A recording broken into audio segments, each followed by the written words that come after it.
no longer feeling like we're trapped or chained to a particular party and we have to think a certain way or else all that's over with. Like, yeah. We're completely free now, and it's a very beautiful thing. Very beautiful. No more self-censoring because you feel like you're in a minority of an opinion. Yeah, all that. It's over. Like, nobody can scare us now. The discernment is 10 out of 10. Like, yeah. We can see the commies a mile away, honestly. Oh, yeah, literally from a mile away. Like, what's going on, y'all? Hey, guys. I'm Darrell Cooper. And I'm Zakiya Cooper. And we have hashtag WalkAway. Walked away from where? The Democratic Plantation, of course. Yeah, it's been a little over a year since we initially walked away and made our videos at first, and this is just kind of an update for the people that haven't seen our original WalkAway video.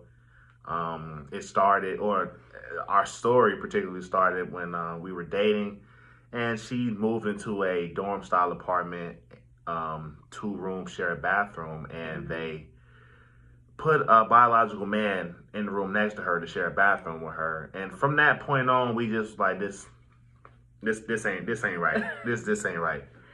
Yeah, that led to our trip down the conservative/Christian rabbit hole, and now we are Christian conservatives. This was back when we were living in Chicago, by the way. We've evolved past that. We even got married, and now we live in Texas, right outside of Houston, and we're absolutely loving just the newfound perspective we have.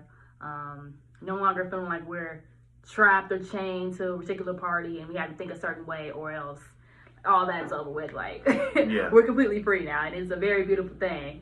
Very beautiful. No more self-censoring because you feel like you're in a minority of an opinion. Yeah, all that. It's over. Like, nobody can scare us now. The discernment is 10 out of 10. Like, we can see the commies a mile away, honestly. Oh, yeah, literally from a mile away. Like, you can see the miserable people, and that's what the left is. It's, most of the people on the left are actually miserable because they felt like how we felt the same. It's like, well, something ain't right, because at some point you got a glimpse of the truth, and if you didn't take that glimpse and kind of go down that path, then something in you is telling you that what you're supporting and what you're saying and doing is just not right. Yeah.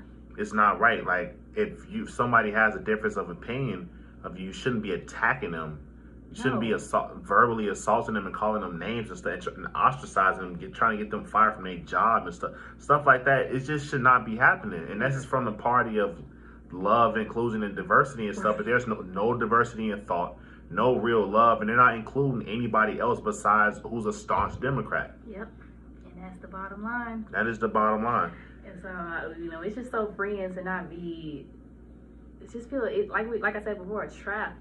And it's really a sense of feeling like you cannot step outside of what you know is supposed to be like politically correct and, what they want you to say. Mm-hmm. For example, when I first came out with my walkaway story, as he stated, where I was assigned a biologically male roommate, despite being told I would have a female roommate, and my housing manager basically told me to get over it. When I initially told the story, I had a lot of people who I consider my friends coming out and calling me transphobic and just disrespecting me. And I'm like, wow, so you're taking up for a man who believes that he's a woman, who's lying and saying that he's a woman, who could have potentially done something to me as a physical woman. Y'all will take his side over me, a person that you've known for years, because of what politics said? Yeah. And coming to the understanding that controls people so much. Honestly, the most jarring thing that you could ever come to realize, and that you really can't go back from realizing that. Yeah, you can't. The amount of people that kind of, when she told the story to people, and when I told the story to people, they just brushed past the fact that there was a man in her room. Like, so what? They're like their demeanor, their tone. They never talk about them putting a man in her room. It's just like, so what you do next? Or dang, that's crazy, and they just. That's it. It's just not even a big deal. It's like, how do you think this is normal? That's normal to you? It's like, what are you talking about? And you see it consistently with everything that they just been taught to support. Yeah. Like child mutilation, like having tampons in little boy bathrooms, like teaching kids about sex changes and stuff like that. People are just think it's normal almost. Mm-hmm. And it's like, you really think something like that is okay? Yeah, especially in a place like Chicago where they voted for open borders, the illegal immigrants to come to Chicago. They voted for higher taxes. They voted for bag tax, water tax, sugar tax. They voted for child mutilation. They voted for abortion. They voted for assault on crime. They voted for pronouns in schools. It's like, and then on all of these things, they turn around and complain about it. And we supposed to feel sorry for them? Right, and we told you what y'all was supporting was demonic. Yeah, but y'all called us names. You're supporting things like defunding the police, so you want anarchy? Yeah. You're supporting things like no borders, so you just want people to break into the country? People that you don't know, people who you don't even have respect for our culture or our country, you just want them here. And you want them to be in your neighborhood. Mm-hmm. And you want them to take your resources. Yep. Okay. Yep. But when it happens, then it's a problem. We watched it happen in real time in Chicago. We were actually paying attention to the Brandon Johnson election, and we watched them blindly vote him in, even though he was literally campaigning on making Chicago a sanctuary city and busing in immigrants. Mm-hmm. And then when the immigrants arrive in Chicago, it's all of a sudden a problem. Yep. Yeah. Misery loves company, and you got to move away from people that's miserable. You have to. It's because they're going to destroy themselves, and once you wake up and become aware of what's going on, it's your duty to protect yourself and your family. Yep. And that's why I moved my wife out of Chicago. We're not staying in that. You people are insane. Right. We just came from Chicago like 2 weeks ago. We were visiting our families it's been like 4 months since we had gone back. And they had just had the DNC in Chicago. Mm-hmm. So we're seeing all these billboards, huge billboards for abortion. Abortion is healthcare here in Chicago. Yep. Like that's a real billboard.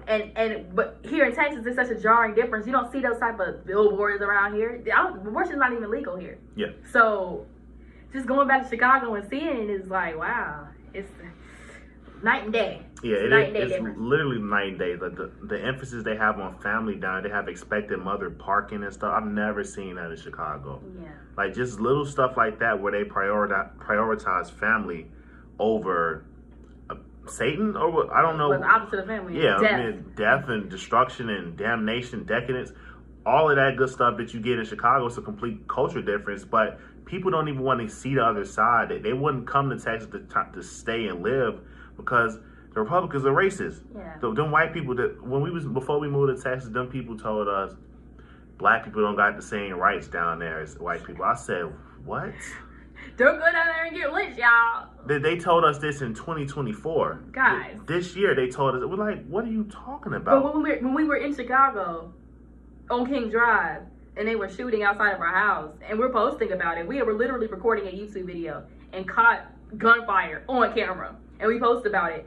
People are calling us coons for exposing the clear danger we're in living in Chicago. Right, just shut up and take it. Right, it's part of the experience. So y'all shocked about this type of stuff? Yeah, I'm shocked.